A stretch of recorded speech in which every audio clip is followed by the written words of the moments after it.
हाँ जी बच्चों, सभी का स्वागत है हिंदी की कक्षा में। मैं हूँ राजविंदर मैम और मेरे साथ आप पढ़ रहे हो हिंदी। तो जैसे कि कल हम सभी लोहड़ी का त्यौहार मना रहे थे और आज कौन सा त्यौहार है? हाँ जी, याद आया सभी को? आज है मकर संक्रांति का त्यौहार, जिसको भारत में सभी धर्मों के सभी वर्गों के लोग बड़े ही उत्साह और उमंग के साथ मनाते हैं। तो आज आपके लिए कोई ज़्यादा हिंदी का काम नहीं आया है। गृह कार्य में आपको क्या करना है, जैसे जैसे आप आज सुबह से लेकर शाम तक मकर संक्रांति का त्यौहार मना रहे हैं, उसी के बारे में आपको एक अनुच्छेद लिखना है। तो है ना ये बड़ा मज़ेदार काम? हाँ जी बच्चों, तो एक तो आपका एक अनुच्छेद हो जाएगा और आप अपनी कल्पना से और अपने आसपास के माहौल को देखकर उसके ऊपर लिखना सीखेंगे। तो मैं आपको कुछ थोड़े से संकेत बिंदु बता रही हूँ, उसी के ऊपर आपको एक अनुच्छेद तैयार करना है, जिसे आपने अपनी उत्तर पुस्तिका में लिखना है और आप सभी मुझे उसकी फ़ोटो ज़रूर सेंड करेंगे।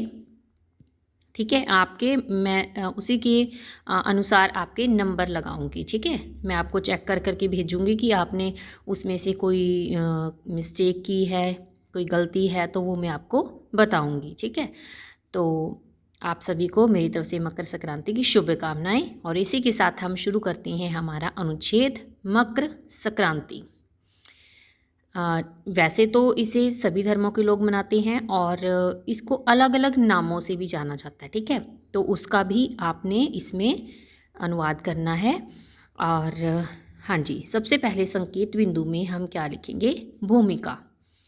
भूमिका में हमें क्या लिखना होता है कि ये त्यौहार क्यों मनाते हैं हम।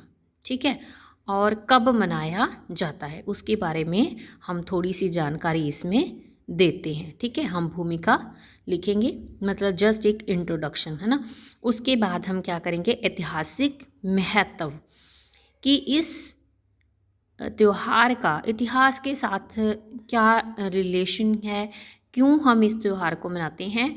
और आप इसमें अपने अभिभावकों की, अपने माता पिता की, बड़े भाई बहनों की हेल्प ले सकते हैं। लेकिन किसी भी बच्चे ने YouTube से या गूगल से देखकर कुछ भी नहीं लिखना है, क्योंकि देखिए मैंने आपको ये कहा है कि आप जिस तरह से हम अपने घर में मनाते हैं उसी तरह से आपने लिखना है। देखिए अगर आप इंटरनेट की सहायता से लिखोगे पूरे का पूरा, तो मुझे पता चल जाएगा, तो मैं आपको इसके नंबर नहीं दूंगी। इसलिए आपने अपने माता पिता की सहायता लेकर उनसे ये चीज़ समझकर कि हम ये त्यौहार क्यों मनाते हैं, इसका इतिहास के साथ क्या महत्व है, तो इसको आपने लिखना है। ठीक है, फिर हम लिखेंगे मनाने का ढंग। तो वो देखिए बेटे, आप अलग अलग राज्यों में देखेंगे तो इसको अलग अलग नामों से भी जाना जाता है। जैसे पंजाब में इस त्यौहार को माघी के रूप में मनाया जाता है ना, वो सिख धर्म से रिलेशन के साथ जोड़कर, या हिंदू धर्म में हम इसको मकर संक्रांति को अलग तरीके से मनाते हैं। ठीक है, और जो बिहार है वहाँ पर इसको अलग त्यौहार के रूप में मनाया जाता है। जैसे वो लोग खिचड़ी पकाते हैं तो उसके साथ जोड़कर इस त्यौहार को अन्न के साथ जोड़कर मनाते हैं। और ऐसे ही पोंगल का त्यौहार जो मनाया जाता है ना, तो वो इसी का नाम है। तो आपने इसको अलग अलग तरीके से लिख सकते हो। उसके बाद हम अंत में लिखेंगे उपसंहार, कि ये देखो कोई भी त्यौहार है उसका ऐतिहासिक महत्व के साथ साथ एक शिक्षादायक पहलू भी होता है, तो आपने उसे भी इसमें लिखना है। ठीक है, कि उपसंहार में हम बताएंगे कि इससे हमें क्या शिक्षा मिलती है, हमें किस प्रकार जो है मिलजुल कर रहने की। और कुछ लोग जैसे इस दिन लड़कियों को दान करते हैं, है ना, तो उससे हमें पता चलता है कि हमारे समाज में लड़कियों के लिए भी एक विशेष स्थान है, महत्व है इसका। तो वो सारी चीज़ें आप इसमें लिखेंगे। तो उम्मीद करती हूँ कि आप सभी को ये अच्छे तरीके से समझ आ गया होगा कि आपने किस प्रकार से अनुच्छेद लिखना है। तो आप इसको जल्दी से लिखिए और मेरे नंबर पर मुझे सेंड कर दीजिए। मिलते हैं अगली कक्षा में, तब तक के लिए खुश रहें, त्यौहार मनाते रहें।